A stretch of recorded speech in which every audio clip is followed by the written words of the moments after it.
रायगड जिल्ह्यामध्ये शिंदे शिवसेनेनं आगामी जिल्हा परिषद आणि पंचायत समिती निवडणुकीच्या पार्श्वभूमीवर जोरदार मोर्चे बांधणी सुरू केली आहे। रायगड जिल्हा परिषदेवर शिवसेनेचा भगवा फडकवण्याचा निर्धार नेतेगण आणि कार्यकर्त्यांनी केला आहे। रायगड जिल्ह्यातील अलिबाग तालुक्यातील रायगड आंबेपूर कुर्डूस जिल्हा परिषद गट क्रमांक 31 कार्यकर्ता संवाद मेळावा आणि आढावा बैठक भरगच्च उपस्थितीमध्ये पोयनाडमध्ये पार पडली आहे। यावेळी कुर्डूस जिल्हा परिषद निवडणूक उमेदवार सौ रसिका राजा केणी यांच्या नावाची घोषणा करून त्यांना प्रचंड मताधिक्यानं निवडून आणण्याचं आवाहन सुद्धा आमदार महेंद्र दळवी यांच्या कार्यकर्त्यांनी आणि त्यांनी केलेलं आहे।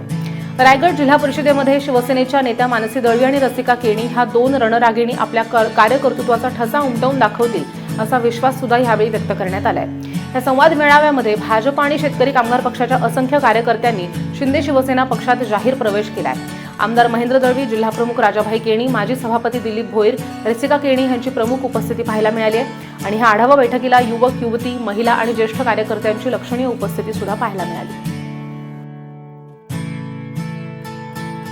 विधानसभा मतदारसंघातल्या 10 जिल्हा परिषदेच्या गटामध्ये आपण प्रत्येक गटावाईज आपण आज या ठिकाणी आढावा बैठक घेतो। कार्यकर्त्यांच्या, पदाधिकाऱ्यांच्या समस्या जाणून घेणं आणि येणाऱ्या निवडणुकीची रणनीती ठरवणं या संदर्भातली चर्चा म्हणजे आढावा बैठक। आमचे पक्षाचे ज्येष्ठ वरिष्ठ नेते, महाराष्ट्र राज्याचे उपमुख्यमंत्री, मुख्य नेते आदरणीय शिंदे साहेबांच्या मार्गदर्शनाखाली आज या ठिकाणी प्रत्येक जिल्हा परिषद गटाची आपण आढावा बैठक घेतो।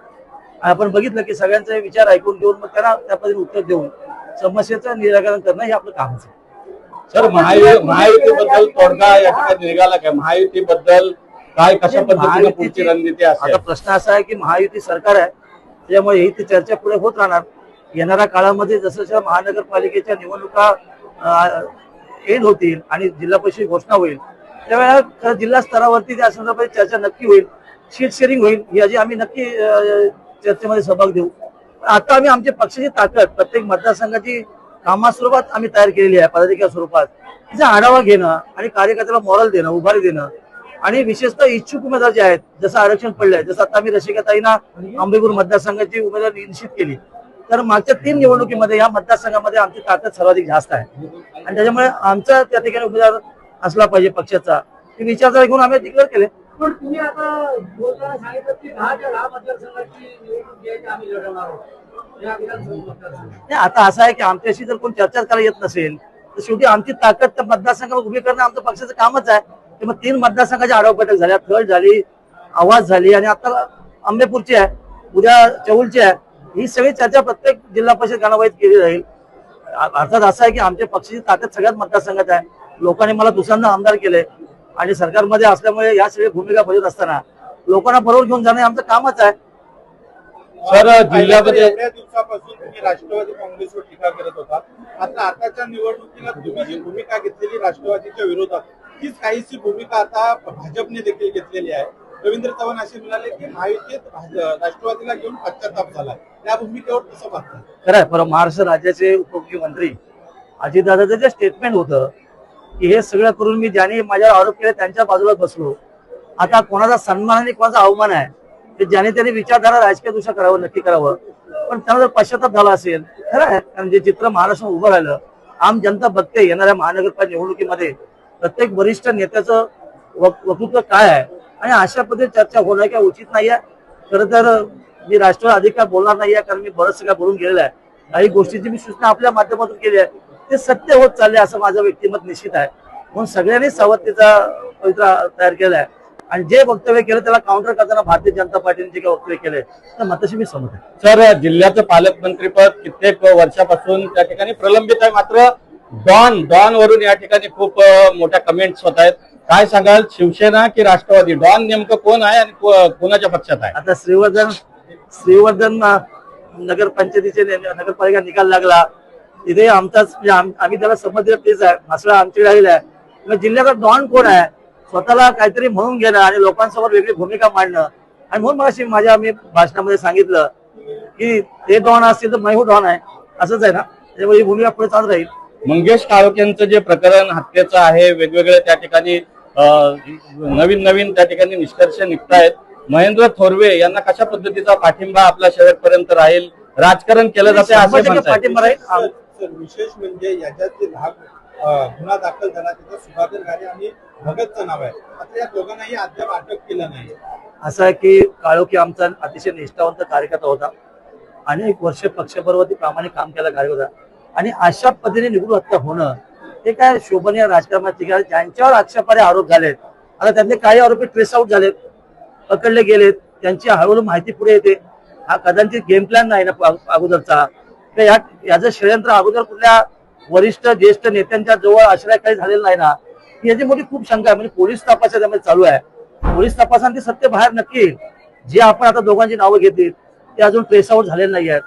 पोलीस यंत्रणा सज्ज आहे आणि नक्की त्यांना ट्रेस आउट करून योग्य जी काय माहिती खालून जे काय आरोपी ट्रेस आउट झाले त्यांनी कोणाकोणाचं नाव याच्यामध्ये सामील केलेलं आहे किंवा आमच्या महेंद्र तरुण जे काय त्या ठिकाणी भाष्य केलंय त्या मताशी आम्ही 100% समर्थन आहे. फास्ट ट्रॅकवर हा खटला चालवला जाणार आहे.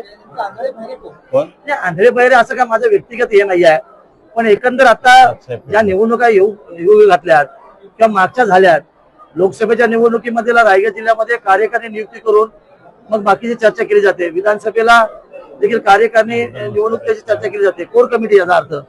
पण जिल्हा परिषद निवडणूक किंवा मागच्या नगरपालिकेच्या निवडणूक कोर कमिटी झालीच नाही आहे. आणि म्हणून मी सांगितलं की रायगड जिल्हा सुज्ञांचा जिल्हा आहे, म्हणून बाकी व्यक्तिगत भाषण करताना जसं आपण माडीत बोलत होतो ना की सगळ्या कोण डोळ्यावर हात ठेवतो, कोण कानावर ठेवतो, कोण तोंडात ठेवतं, पण आंधळे बहिरे आणि मुके असं भूमिका घेऊ नये अशी माझी त्याची मागची उद्देश आहे. Okay sir. जबरदस्त राजा केनी आहे, आमचा जिल्हा प्रमुख आहे आणि खरं त्याचे कर्तृत्व बघितलं जसं छोटमशा शून्याचा राजाही शून्यात आलेला आहे. माझी काल तशीच आहे. त्रिकूट एकत्र आहे आणि पक्षाचा आदेश किंवा आशीर्वाद नक्की आहे. आमचे शैलेशजी या ठिकाणी आहेत, दीपकजी आहेत. एक चांगली फळी खऱ्या अर्थाने विधानसभा मतदार तयार आहे किंवा जिल्ह्यामध्ये आहे. बरेचशा मतदारसंघामध्ये देखील चांगल्या प्रकारे मध्यंतरी गेलेले काही नेते पुढे पक्षामध्ये येतात. जे चित्र आता उभं राहतं रायगड जिल्ह्यामध्ये ते खऱ्या अर्थाने समर्थने निश्चित आहे. त्यामुळे येणाऱ्या जिल्हा परिषद पंचायत समिती निवडणुकीमध्ये शिवसेना पक्ष नंबर 1 आहे.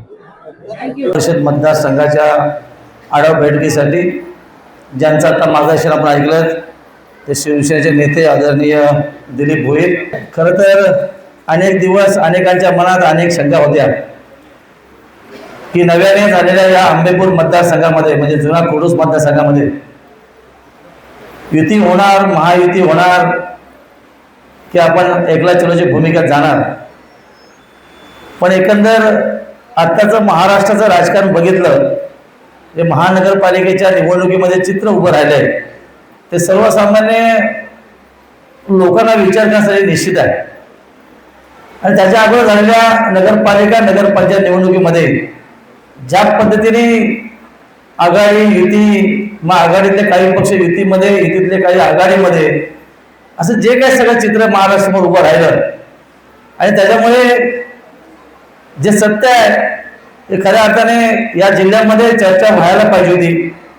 पण खरं तर या रायगड जिल्ह्यामध्ये आंधळे बहिरे आणि मुक्यांचं सगळं एकंदर समीकरण दिसतंय.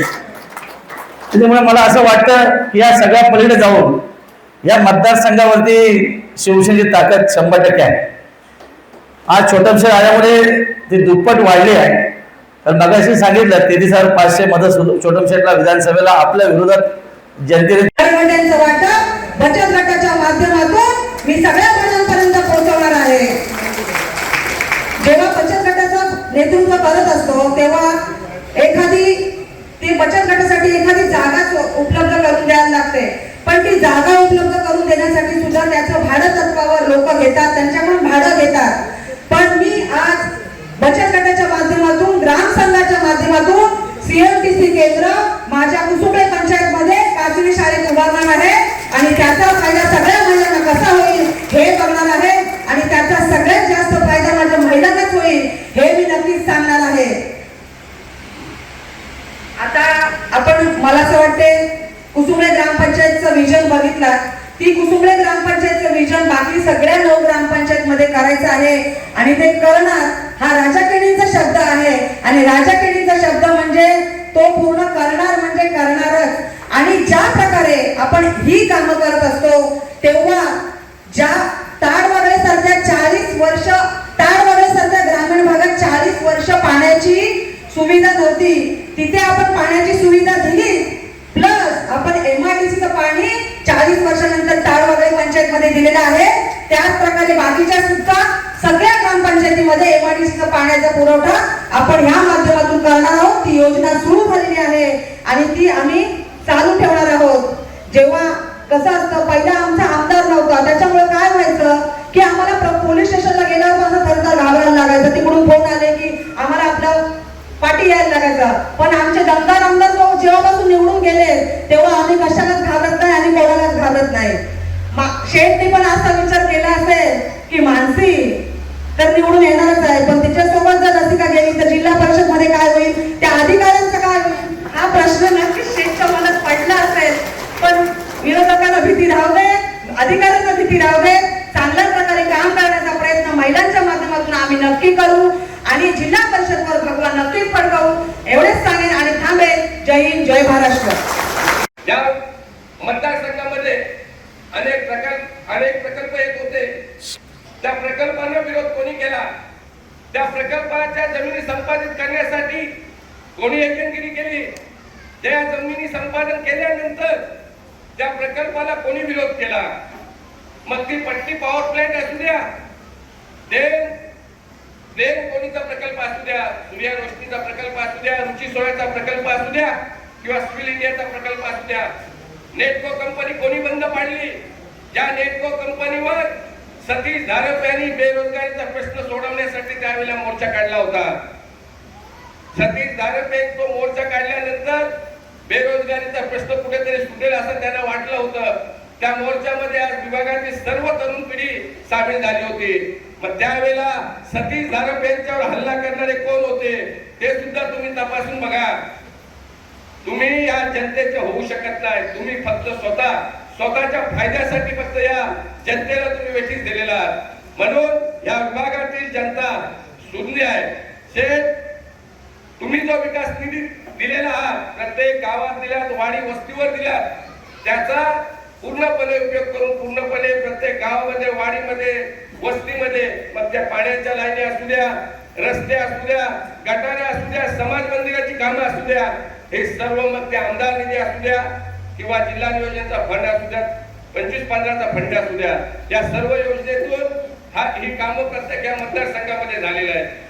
आदरणीय महाराष्ट्राचे उपमुख्यमंत्री, पक्षाचे मुख्य नेते एकनाथजी शिंदे साहेबांच्या नेतृत्वाखाली या तालुक्याचा विकास, या कार्यपटाचा विकास होत आहे. महिला भगिनींसाठी लाडकी बहीण अशी योजना चांगल्या प्रकारे राबवलेली आहे. त्याचा फायदा महिला भगिनींना होत आहे. या येणाऱ्या काळामध्ये शिवसेना, भारतीय जनता पार्टीचा जो केंद्रामध्ये सरकार आहे, राज्यामध्ये उपमुख्यमंत्री एकनाथजी शिंदे साहेब आहेत, ते या माझ्या महिला बचत गटाच्या भगिनी आहेत, यांच्यासाठी मंत्री ज्या ज्या योजना असतील त्या योजना कशा मिळतील यासाठी आपण सर्वांनी प्रयत्न करूया आणि तुम्ही ते करणारच आहे.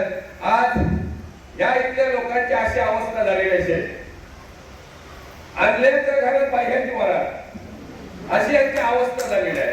त्यामुळे बाकी काही सांगण्याची काही गरज नाही. त्यामुळे येणाऱ्या निवडणुकीमध्ये आपण सर्वांनी संघटित होऊन या जिल्हा परिषद मतदारसंघातून शिवसेनेचा भगवा झेंडा कसा फडकेल यासाठी सर्वांनी आपण प्रामाणिक प्रयत्न करूया आणि शिवसेनेचा जिल्हा परिषद झेंडा फडकवून आपण विजयात सामील होऊया. एवढे बोलून मी ते थांबतो. जय हिंद, जय महाराष्ट्र. 8 दिवसापासून आमदार महेंद्र शेठ दळवी यांच्या निवासस्थानी बैठक आयोजित केल्यानंतर प्रमुख कार्यकर्त्यांबरोबर चर्चा केल्यानंतर या विधानसभा मतदारसंघातील 10 जिल्हा परिषद मतदारसंघ, त्या 10 जिल्हा परिषद मतदारसंघावर शिवसेनेचा भगवा झेंडा कसा फडकेल यासाठी सर्व नियोजन करून या 10 जिल्हा परिषद मतदारसंघामध्ये आढावा बैठकीचा कार्यक्रम आयोजित केला. त्या कार्यक्रमाला पहिल्यांदा थळ जिल्हा परिषद मतदारसंघामध्ये न भूतो न भविष्य अशी सभा पार पडली. छोटे शेठ यांच्या मतदारसंघात आवास येथे मोठी सभा झाली आणि आता तिसरी आढावा बैठक अंबेपूर जिल्हा परिषद मतदारसंघामध्ये होत आहे. मित्रांनो, या जिल्हा परिषदेच्या निवडणुका 2-4 दिवसांमध्ये डिक्लेअर होणार आहेत आणि त्या निवडणुका डिक्लेअर झाल्यानंतर त्या जिल्हा परिषद मतदारसंघामध्ये आपल्या पक्षाची उमेदवार यांना कसे निवडून आणायचे यासाठी आपण सर्व नियोजन आपण सर्व कार्यकर्त्यांना एकत्ररित्या घेऊन पक्षाचा उमेदवार निवडून कसा येईल यासाठी आपण प्लॅनिंग करत आहोत। या अहमदपूर जिल्हा परिषद मतदारसंघामध्ये अनेक वर्ष शेतकरी कामगार पक्षाची म्हणजे आता त्यावेळेच्या शेतकरी कामगार पक्षाची सत्ता होती। 1992चा जर काल वगळता येथे पुन्हा एकदा शेतकरी कामगार पक्षाने राज्य केला। 97 साली शेतकरी कामगार पक्षाच्या सुप्रिया पाटील येथे 8,500 मतांनी निवडून आल्या। त्यानंतर 2002 साली हा मतदारसंघ जयंत पाटलांनी आताच्या भारतीय जनता पार्टीच्या नेते मंडळीच्या ताब्यात दिला। काही लोक असे सांगतात की हा आमचा बालेकिल्ला, की बावनकुळेंनी माझी तिकीट फायनल केली, पण त्यांना माहित नाही की इथे आमचा 53 कोली महेंद्र शेठ बसलेला आहे, त्याही सीट आमची डिक्लेअर केलेली आहे, हे लक्षात असू द्या। गेल्या 10 वर्ष